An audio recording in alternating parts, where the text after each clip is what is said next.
que chegou no Natal. Caríssimos irmãos e irmãs, é uma alegria nos encontrarmos mais uma vez neste tempo de Natal. Que a graça do menino Deus que a Virgem Maria nos traz, o amor do Pai e a comunhão do Espírito Santo esteja sempre convosco. Solenidade da Santa Mãe de Deus. Terminando o tempo da oitava de Natal, ou seja, os 8 dias que se transcorreram até a festividade de Natal. Então, todos esses dias são celebrados também o Natal e feito memória desse evento tão importante em nosso meio.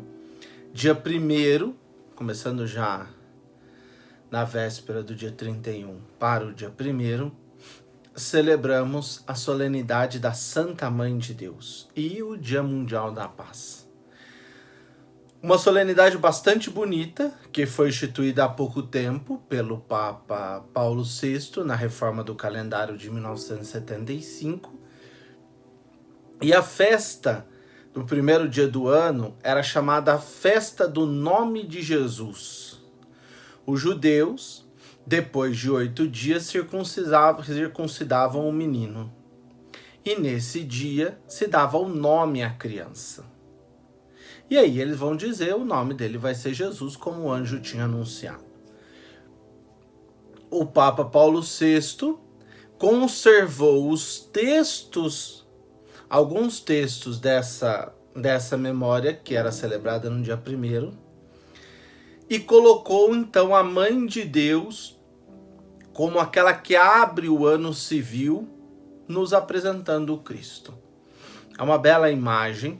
Por isso que nós iniciamos hoje pelo Evangelho de hoje. O Evangelho está em Lucas, capítulo 2, versículos de 16 a 21. Os pastores foram a Belém e encontraram tudo como os anjos haviam anunciado. José, Maria, o recém-nascido na manjedoura. Tendo visto tudo aquilo, eles contaram tudo o que os anjos disseram, contaram tudo aquilo que foi falado sobre o menino, que os anjos cantaram glória a Deus nas alturas, que nasceu para vós o Salvador, em Belém da Judéia. E depois que eles chegaram ali e contemplaram o menino, a sua mãe, São José, eles se tornaram anunciadores. Eles vão contar aos outros sobre o menino. Ou seja, meus irmãos e irmãs, todo aquele que tem a coragem de ir até Belém, de ir ao encontro dessa sublimidade, dessa simplicidade de um neném que nasce para nos trazer o grande sinal de Deus. De um Deus que nasce nessa humildade, nessa simplicidade. Cada um que se deixa chegar até aquela manjedoura e se deixa envolver por esse menino, ou seja, se deixa abraçar por aquela manjedoura. O Papa disse no dia 24, na noite de Natal, que Deus colocou naquela manjedoura tudo o que ele tinha de melhor. Ali, naquela simplicidade, naquela humildade, Deus coloca a grandiosidade do seu amor que nos abarca e nos envolve. Por isso somos chamados a contemplar o presépio, a olhar para aquele menino e ver ali a presença de Deus. Quem chega ali e contempla essa presença de Deus não consegue ficar quieto, não consegue ficar calado. O menino nasceu. E o que nasceu ali realmente é um sinal dessa graça maior e transbordante. E ali tem uma figura interessante que é a Maria, que observa. observa tudo o que se fala, percebe tudo o que se fala. E como ela já se deixou envolver desde o anúncio do anjo, ela já deixou a sua vida à disposição do Senhor desde o início da sua vida, ela medita tudo isso no seu coração. Ela nos ensina o que nós devemos fazer. Talvez muitas mães ficassem desesperadas, atordoadas, meu filho nascendo num lugar pobre. Ela para e reflete o sinal de Deus ali acontecendo.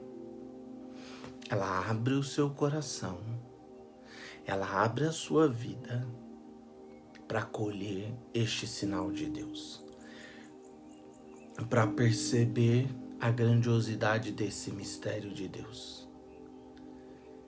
E ensina-nos a meditar, a refletir, a trazer presente em nós a grandiosidade desse amor. Que amor?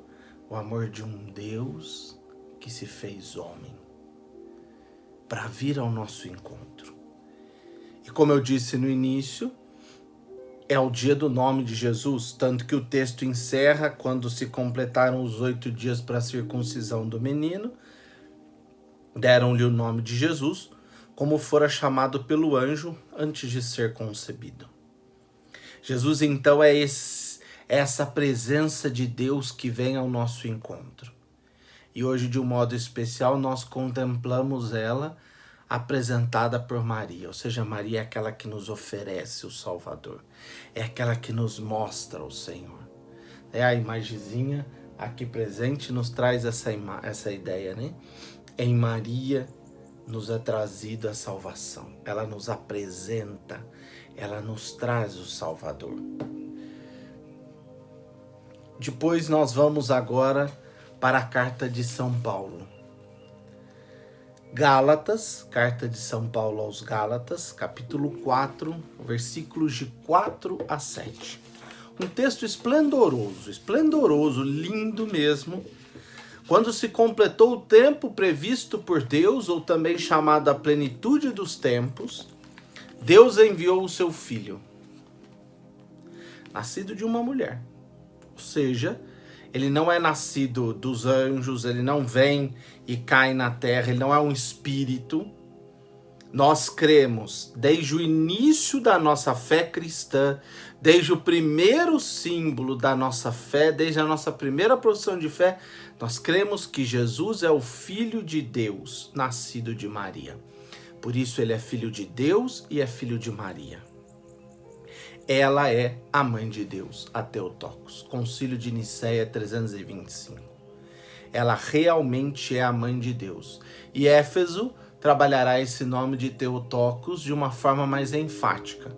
Mas já em Nicéia, Maria é chamada de Mãe de Deus, como sempre foi reconhecida como a Mãe de Deus. Ele nasceu, Deus envia o seu Filho através dessa mulher, que foi escolhida por Deus para gerar a salvação no mundo. Ele nasce na lei. Ele não nasce fora desse mundo, ele nasce no mundo, nas realidades que estavam sendo vividas, nas situações. Tanto que vai para Belém por causa do registro, do recenseamento, depois foge para o Egito porque querem matar o menino. Então, ele está presente naquele tempo. Mas qual que é o intuito desse nascimento? Por que Deus envia Jesus nesse tempo? A fim de resgatar os que eram sujeitos à lei, para que todos recebêssemos filiação adotiva. Ou seja, Deus decide que não somos mais servos, não somos mais pessoas que obedecem uma lei, mas nós somos homens e mulheres que têm um pai. O texto vai dizer: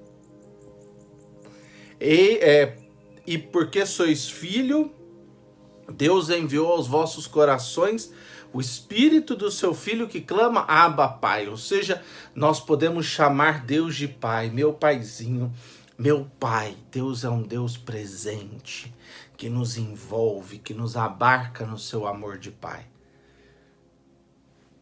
E este mesmo Senhor é que nos apresenta o seu Filho. Nele, no Filho, nós encontramos a vida verdadeira. Nele nós somos resgatados e recebemos a verdadeira vida. Tudo por graça de Deus. Foi Deus quem fecundou o seio virgem de Maria. Foi Deus quem trouxe à vida o seu Filho. Foi Deus quem nos salvou nele. Foi Deus quem nos ofereceu a graça. Maria soube ser a serva. Os pastores soubem ser servos. E cada um de nós somos chamados também a sermos servos desse Senhor. A nos colocarmos à disposição dele, com amor e alegria. Para fazermos o que, meus irmãos e irmãs? E eu finalizo hoje com a primeira leitura. O Senhor diz a Moisés: fale a Araão e a seus filhos.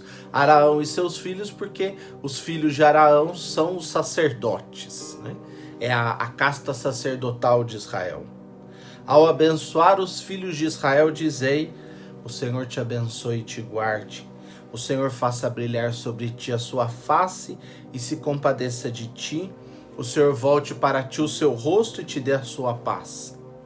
Assim invocarão meu nome sobre os filhos de Israel e eu os abençoarei. Números 6, 22, 27. O que é a bênção? Cada um de nós somos chamados a abençoar. Se somos filhos, neste grande Filho de Deus que nos convida a descobrir esse amor de Pai, nós somos chamados a levar essa presença salvadora de Deus a todos, como fizeram os pastores. Abençoar é levar essa presença do Senhor. Que Deus te abençoe, meu irmão, que Deus te abençoe, minha irmã, que Deus te abençoe, meu filho, minha filha, meu amigo. Todo lugar onde você vai, seja esse sinal de bênção. Leve consigo a presença do Senhor. Este Senhor que é a grande bênção de Deus. A bênção é levar essa presença. A bênção é invocar o nome do Senhor. A bênção é invocar essa presença de Deus que nos salva. Mas, Padre, como que eu vou levar isso? Através da palavra. A palavra se fez carne e habitou entre nós. Ela nos veio pela Virgem Maria. A palavra de Deus foi enviada para cada um de nós através do Filho da Virgem. Ela, como mãe de Deus, nos apresenta esta grande bênção de Deus. E nos convida a sermos bênçãos para os nossos irmãos e irmãs. Ao invocar o nome de Jesus, todo será salvo. Invocar o nome de Jesus não é dizer só Jesus, Jesus, Jesus, porque o próprio Senhor vai dizer em Mateus: nem todo aquele que diz Senhor, Senhor entrará no reino dos céus, mas aquele que põe em prática a palavra. Então, proclame com a sua boca e com a sua vida seja uma presença desse Cristo aonde você for e aonde você estiver. Que nós possamos neste ano de 2021, independente da situação e da realidade, sempre sermos sinal de bênção, de paz e de esperança para tantos irmãos e irmãs. Fique com Deus, fique na paz do Senhor e acolha no seu coração neste dia o presente que a Virgem Santíssima nos traz, que é o seu Filho, a grande bênção de Deus, a grande salvação do Senhor nas nossas vidas. Deus os abençoe e os guarde sempre.